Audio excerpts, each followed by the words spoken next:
All right, guys, happy Monday. And it looks like people are listening to our private conversations again. I'm just talking to you guys like you're my cousins and my friends. And then I look up and the media is very, very mad at me all the time. And I got to tell you, it is getting more intense out there. I think actually it's even going international. Emmanuel Macron, the president of France, I'm pretty sure him and his husband, Brigitte, are going to come for my life because check out this headline all the way from France. Brigitte Macron. La rumeur qui inquiétait l'Élysée. I don't know if I said that good, guys, but what it means, what it translates to is the rumor that worries Élysée. So they are concerned about something, and I can tell you what that something is. All that and more coming up on Candace.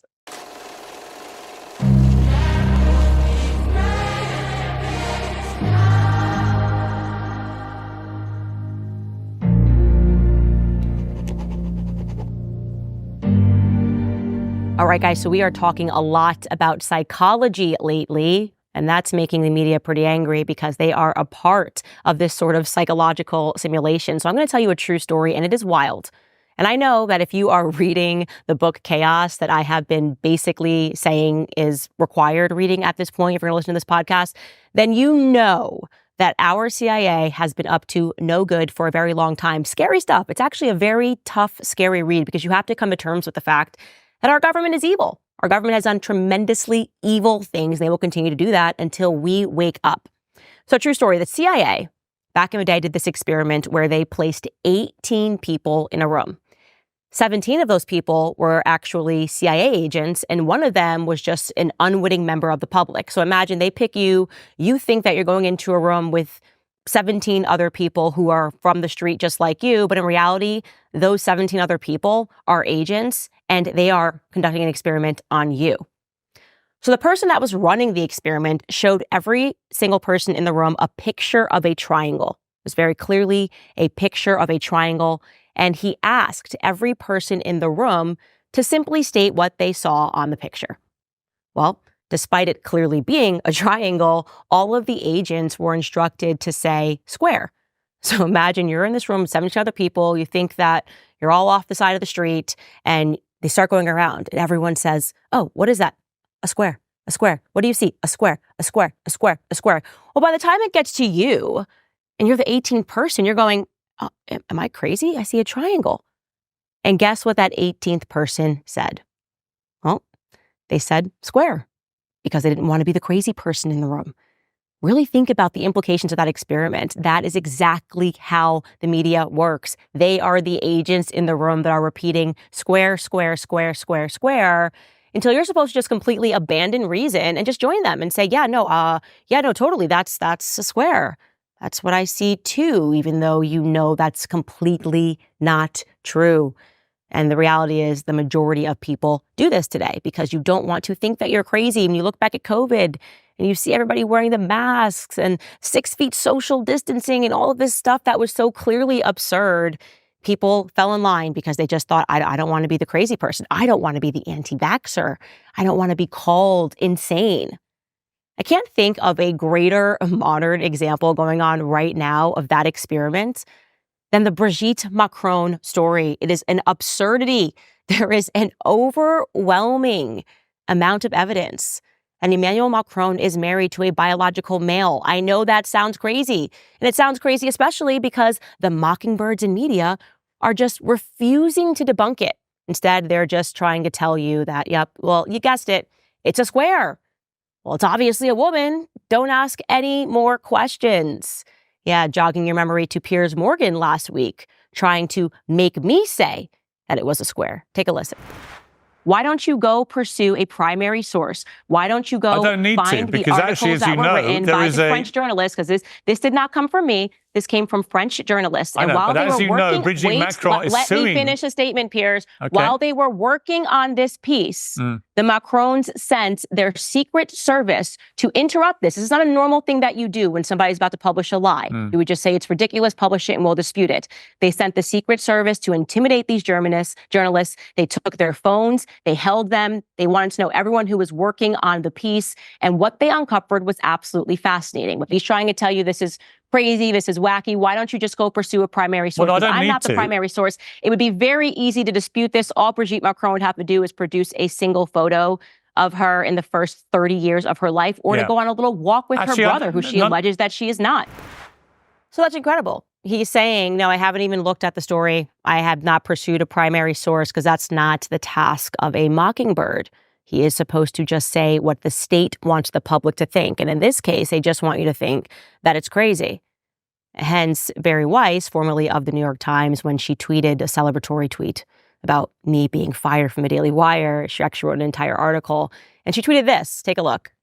It says, and this piece doesn't even touch on her truly bat views about Brigitte Macron.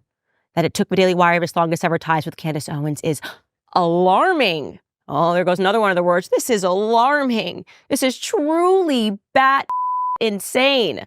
Again, psychological. That's just her trying to say to the public, don't even look at that. That is so crazy that I couldn't even take the time to simply debunk it. And it's a very easy thing to debunk. This is the job of the mainstream media. And this is something that you are going to have to tether yourself to. You're going to have to tether yourself to the reality that they are constantly making psychological gains by trying to convince you that crazy is sane and sane is crazy. So let me tell you about this Brigitte Macron story and how I came across it, because like I told Piers Morgan, no, of course, this did not come from me. Why would I just be sitting around as an American citizen being like, I wonder if I could look into a French conspiracy theory? Of course not. I was actually just reading the Daily Mail one day, and I saw a headline about how Emmanuel Macron was absolutely furious about these rumors. And I was like, what rumors? I haven't even heard about anything. And then I stumbled upon quite a pretty big situation that has been going on in France, in that it has gotten so big that, yes, Macron has been tasked now with going out to the public and trying to dissuade them from believing that his wife, Brigitte Macron, was actually born a man. Now, of course, when I saw the headline, I agreed. I was like, yeah, that is absolutely insane. Let me read this article real quick. And the article stipulated that there was a theory. And immediately, in reading the article, my mockingbird senses came on. I realized that the article itself was also not debunking anything, and this should be a very easy thing to debunk. Rather, they were just doing what Bari Weiss was doing, what Piers was doing, and just saying it was crazy. Now, in this article, they had only 2 photos embedded as proof that Brigitte Macron ever lived as a woman for the first 30 years of her life. Here are the 2 photos. I'm going to show them to you. Here's the first photo. And they basically were just like, look at cute little Brigitte Macron sitting on her mother's lap. And instantly, I promise you, I hadn't even looked into the primary source of the story. And I said, well, that's weird, because Brigitte looks to me like the person on the far left. That is Brigitte's whole face. I mean, you looking at this? I mean, if you're listening to this in a podcast, do go find it on YouTube thereafter. But I went, no, that actually, the person on the lap doesn't look anything like Brigitte. Whatever. Then I looked at photo 2 that they presented, and I went, wait, Brigitte's quite old. This does not look like a photo that is that old. This actually looks like a new photo that was just turned into black and white. Whatever, I put it in the back of my mind. I decided to go pursue the primary source, and I was shocked at what I stumbled upon. You guys, this was not some Reddit conspiracy theory. This was not some people sitting around with tinfoil hats being like, let's just make up a rumor about the First Lady of France. No, far from that. This was a story that was worked on for 3 years by journalists, which was eventually published in a 6-part series in a publication known as Faits et Documents. Xavier Poussard worked on the story, Natasha Ray worked on the story, and they crossed hands with genealogists who worked on this story. So again, no, this was not some random conspiracy theory. This was 3 years of hard work. And what they determined was that Brigitte Macron did not exist for the first 30 years of her life. Listen to what I'm saying to you. There is no proof that this human being existed for 30 years. It's a very easy thing to debunk, guys. Okay? Very easy thing to debunk. If somebody came at me and said, Candace Owens, you did not exist for the first 30 years, I'd be like, what are you Here's my high school yearbook. Here's my middle school yearbook. Here's me and the homies standing outside with too thin eyebrows because that was the style when I was in high school. Here's me, a picture of me cheerleading. Here's me when I played the flute for 6 months. Here's me and my sisters. It's such a nonsense that I would instead send out people to call it crazy without giving them 30 years worth of proof to debunk it. Let's not forget, Brigitte Macron also has 3 kids. I can show you photos of me pregnant. Oh, here's me in the hospital when we had our first child. They're not doing any of that. Instead, what they did, as you just heard me say on Piers Morgan, is they sent the Secret Service out to intimidate the journalists. Yeah, while Natasha Ray was working on the story, she was getting close. She realized that there was one woman that she should question. Well, this woman happens to still be friends with Brigitte Macron, and she alerted the Macrons to the fact that journalists were working on this story.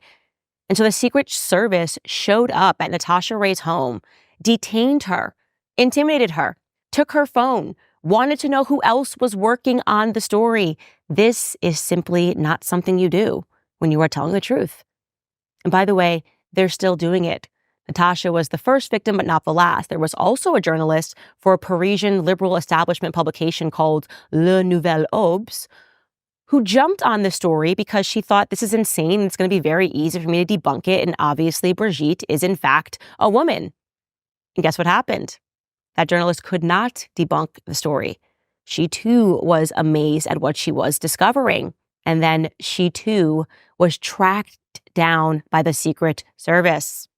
So what is this theory that the state is working so hard to protect? What is this secret, rather, that they're working so hard to protect? I'm going to tell you what it is that the journalists are alleging. And I think it's a very credible allegation. Let's get back to that first photo, okay? Their theory is that Brigitte Macron was actually born Jean-Michel Trogneau. That is the person that you are seeing in this photo here on the far left. That would make, if in fact that was Brigitte Macron, that would make her 8 years older than she is currently presenting herself to the public.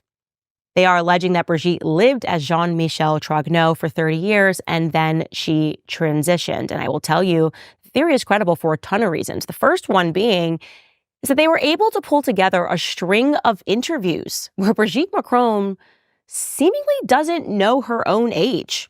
As just one example, in one video that Natasha Ray had uncovered, Brigitte was giving an interview and she was recalling having lived alone in the United States during the moon landings in 1969. Well, that's the thing what they say, or I should say Judge Judy says this about lying. She's like, if you lie, you have to have a good memory. If you don't lie, you don't have to have a good memory. And it turns out that Brigitte perhaps does not have the best memory because she would have been 16 at that time. So for her to say that she was living alone in the United States, what was she doing at the age of 16 living alone in the United States? You're not allowed to do that. Jean-Michel, on the other hand, Jean-Michel Trogneau, who the journalists are alleging that Brigitte lived as, well, he would have been 24 years old at that time. That would make more sense. Now I'm giving you one example. There are multiple examples where they have found in interviews that it seems that Brigitte just does not know her own age. Of course, you're probably thinking rationally, you're coming online, you're going, okay, well, where's Jean-Michel? Brigitte alleges that that's her older brother. Well, guess what, guys? He's missing. The genealogists basically looked through, your entire life, obviously. You're creating data everywhere when you're getting married and when you're going to get IDs. The genealogists can trace you existing. So what they determined was that for 30 years, her brother, Jean-Michel Trogneau, existed. They found tons of evidence that this individual existed. And then right at the same time that Brigitte Macron suddenly comes into the public sphere, Jean-Michel goes missing. Now you have Brigitte and her brother is missing. And you know what, guys? You would think, why don't you just go on a walk with your brother? If this is the rumor that is driving you crazy, why don't you just walk out with your brother and do a press conference and be like, hey, conspiracy theories are bad, okay? They are very stressful and they are hurtful to my family. Here is my brother, Jean-Michel Trogneau. No, they can't do that. He's just simply missing, guys. And you're crazy to even ask for her to simply show where her brother's been since she was magically born into the public sphere at the age of 30. Now let's go back to that second photo that I showed you that the Daily Mail had embedded into their article. The one that I just instantly, without even having looked into the story, said, that looks too new. I mean, Brigitte's pretty old, no matter which way you slice it. Well, they were able to determine that that's actually a recolorized photo of her daughter, Tefon. I'm going to show you a side-by-side here. It is very obviously Tefon. So you're telling me the media gets onto the story, and as a way to debunk it, you accidentally present a photo of your daughter and recolorize it into black and white? Again, you guys, this is not normal. The press doesn't even pretend that that is Brigitte anymore, by the way. They're like, oh, that was just a mistake. Oh, yeah, that's Tefon. So you're probably wondering, okay, but Candace, Brigitte has kids, 3 kids. How is that possible? Well, you already know how that's possible, you guys. We live in the age of transgenderism. Caitlyn Jenner is a transgendered individual who has fathered children, and that is what they are alleging Brigitte did, that Brigitte at first fathered her 3 children and then transitioned into a woman. And this theory is further backed up by photos. When I tell you they were this in-depth, and the journalists and then the larger French public all got involved in trying to figure out who, in fact, Brigitte was for the first 30 years of her existence. They even found a series of photos of when Brigitte was a teacher. And she chose to bizarrely cover her neck with a scarf for virtually an entire year. And they're like, this is the exact time that Brigitte got the Adam's apple surgery. It is that detailed. You absolutely must look into this story. Even if you can't wrap your head around the fact that the state could lie like this, that Emmanuel Macron could lie like this, that they could continue to gaslight the French public like this. Well, there's some other things that should have immediately let you know that something is not right in this relationship. How about the story of how they got together? Like I said on Piers Morgan, at best, you are looking at a scenario where Brigitte Macron is a pervert. The story in how they got together is that Brigitte alleges that she was a teacher and Macron was this 14, 15-year-old student that she was attracted to. What? Yeah, and they just struck up a relationship. She says at the time that she was married with 3 kids and made the decision to divorce and leave her husband for a 14-year-old boy. Does that register to you as a normal situation? And then guess what, guys? You're gonna find this to be insane. But then you would go, okay, well, let's just talk to Brigitte's ex-husband.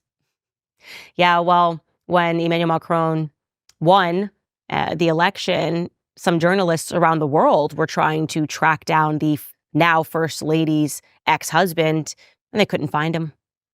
Nope, without a trace. Could not find this man anywhere. They were like, hey, yeah, where's your ex-husband? And they kept going, oh, no, he's extremely private.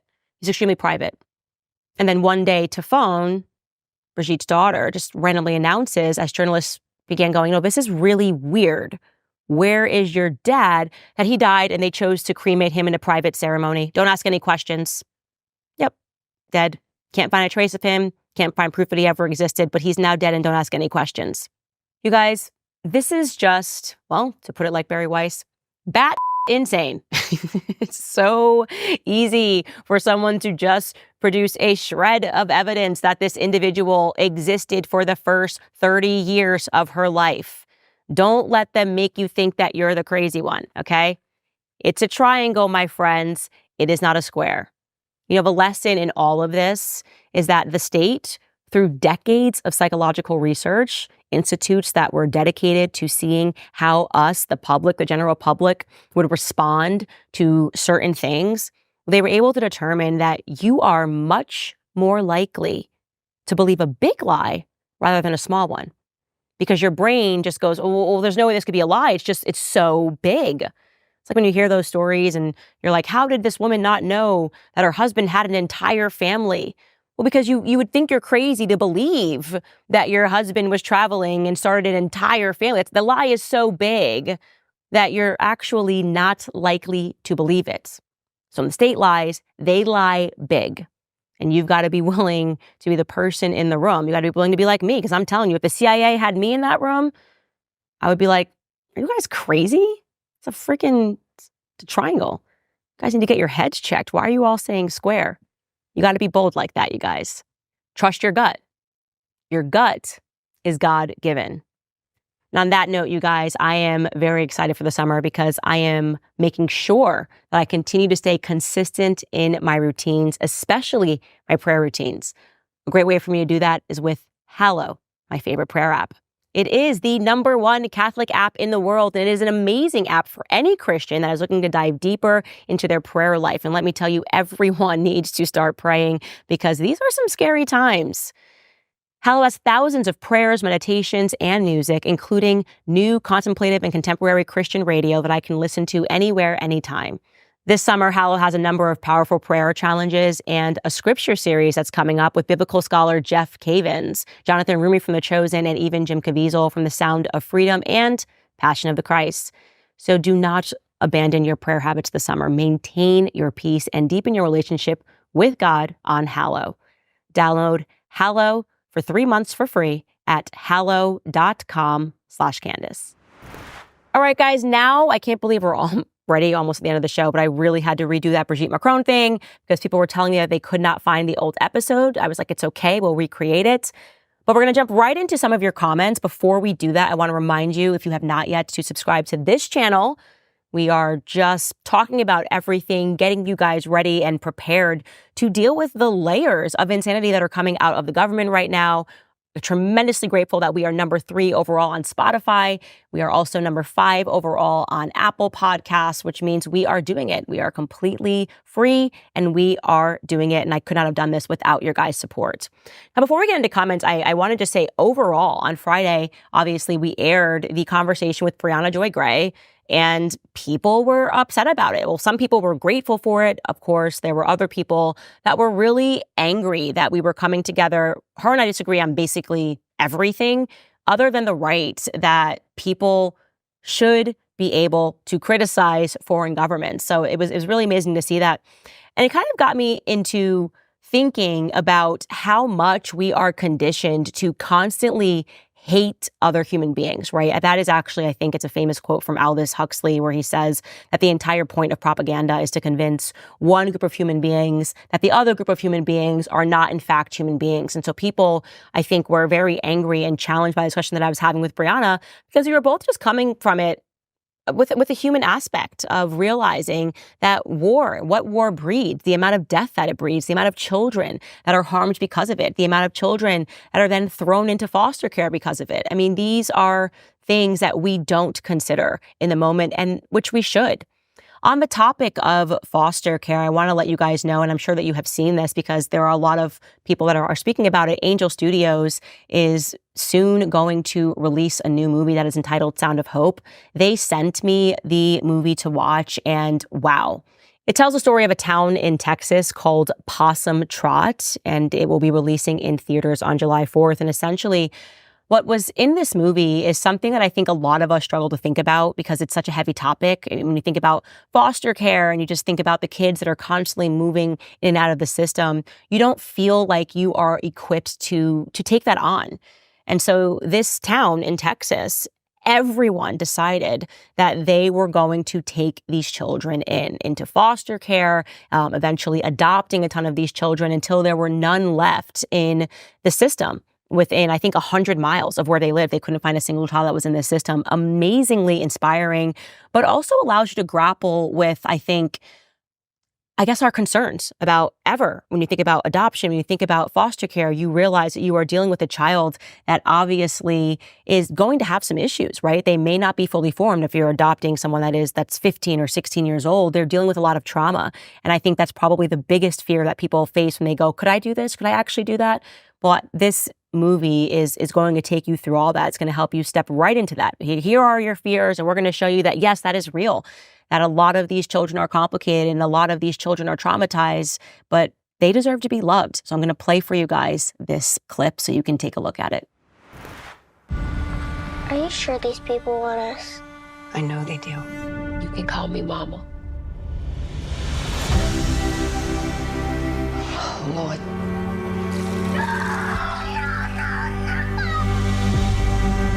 If we can't wrap our arms around the most vulnerable, then what do we have? Noise! And the children can't take the noise anymore.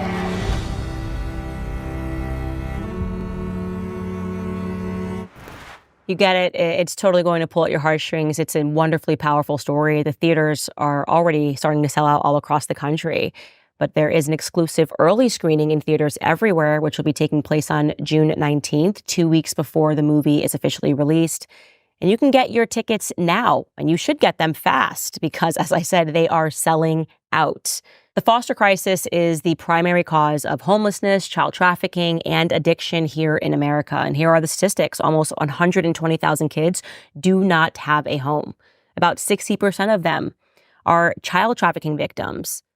50% of all homeless people have spent time in foster care. 25% of kids who age out of the foster system end up incarcerated within 2 years. So yes, doing something like going to the theater, which by the way is a major way to change culture, waking you up to this, waking you up to the issues that are happening here in America. And this is exactly what happened, obviously, with The Sound of Freedom, another movie that Angel Studios did. That was last summer. It made people suddenly aware of a problem that many of us don't really want to face. And the outcome of that, just being aware, going to the movies, watching something that is powerful, well, eventually new laws were passed. Well, we have the exact same opportunity that sits before us today. We can change the world for these kids if we show up in force. We need 1 million fighters to join us in theaters during the week of the 4th of July for these kids who need our help. You can get tickets at angel.com/Candace to join the fight for kids. Again, that is angel.com/Candace. You'll find showtimes and you'll be able to buy tickets.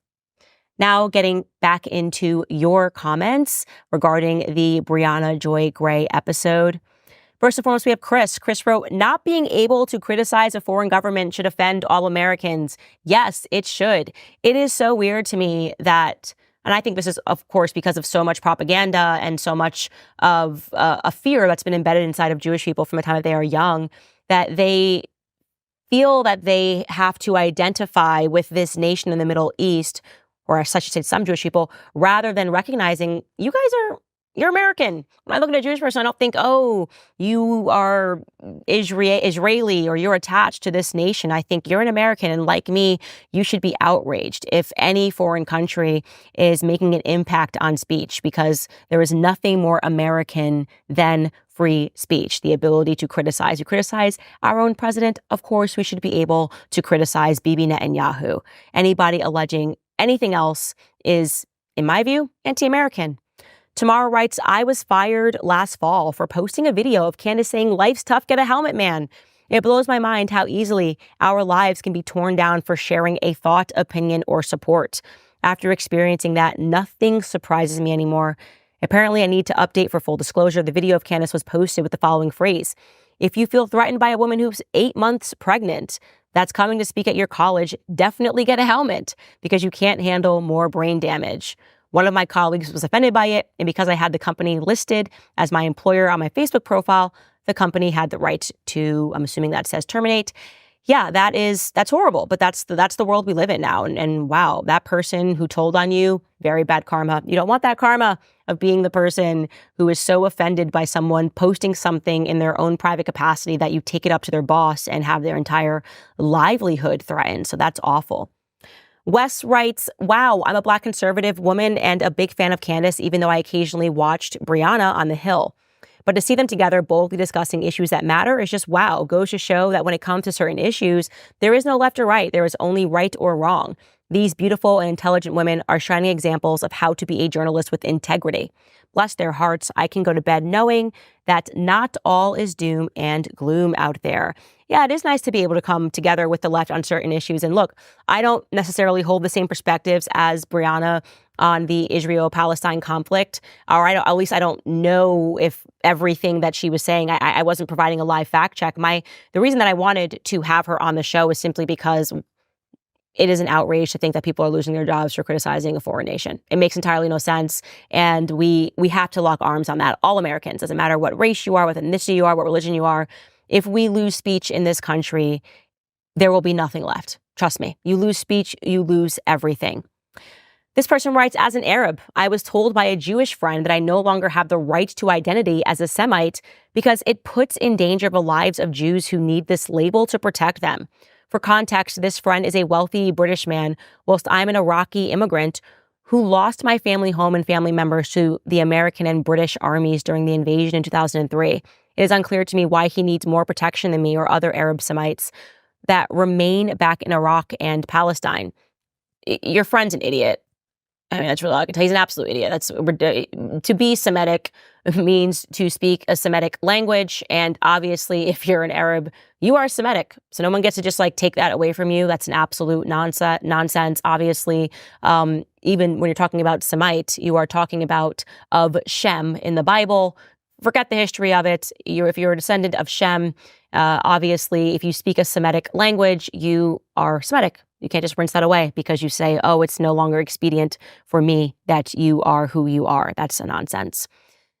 Lastly, over on Connect, I told you about this app. I absolutely love it. It's amazing because people can choose to text me. And I just go on my walks in the morning and I answer them with voice notes and they ask me all sorts of questions. This person wrote to me, protecting his name, obviously. Having watched your podcast for a few days now, I am convinced that these words of scripture also apply to you. Before I formed you in the womb, I knew you, and before you were born, I set you apart. I appointed you a prophet to the nations. That's Jeremiah 1:5. You are carrying the Catholic cause on your shoulders. You will be in my daily prayers. Remember, you are never alone. As Jesus promises, he who sent you is with you. A brother in Christ. That is such a wonderful comment. I love that. And I get so many people that are writing to me. I think mainly the 2 text messages that I get from people on the Connect app is pertaining to faith and also pertaining to me not vaccinating my children. And yes, I think what is happening right now is the mindset of people all around the world is shifting. We are starting to realize that we are of God. You know what I mean? That the state has completely gotten in the way with us having the knowledge and the wisdom that can only come from God. And they're constantly trying to convince you not to trust your gut, constantly trying to convince you that trusting your gut in and of itself is a conspiracy. Your gut is not a conspiracy. Again, your gut is the wisdom that is given to you by God. Ladies and gentlemen, that is all the time that we have for today. We'll see you tomorrow.